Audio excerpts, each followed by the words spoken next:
Welcome to the Super Turbo Relentless Dojo, the show that answers your questions about running a successful martial arts club with Kris Wilder. Patreon listener Neil had an interesting point. He said, I've never seen a park work for martial arts training. And the answer is, neither have I. There's a couple things that come into play here. Now, it's over long term. One of the things Neil points out, and I agree with, is that for supplemental training, a little summertime fun or whatever it might be, it's nice to kind of break it up. But there are a couple of issues that are at hand. The one thing is that you have space constraints. And you're saying, what? Space constraints? Parks are wide open. Yeah, they are. But what you get is unwanted free space. People get spread out. It's difficult to talk. It's difficult to educate.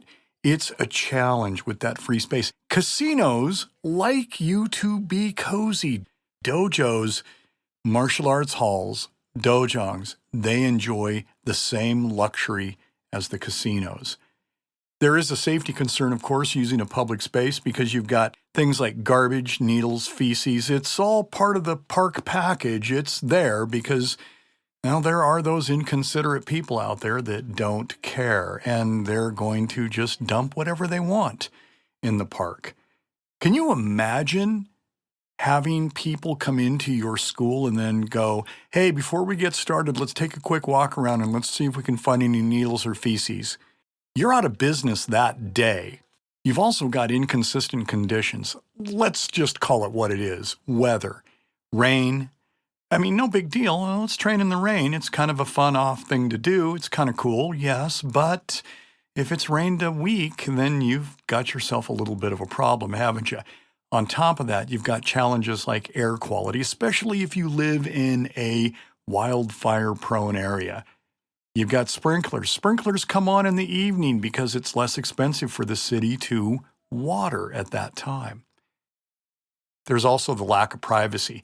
And there is nobody in the world that likes to be learning something, making mistakes, and less than perfect, and have eyes on them, especially strangers' eyes. And the last thing I want to leave you with this is that you get the dreaded drive-by hi-ya from the teenage kids in the passing car. Neil is right. Neil, thank you.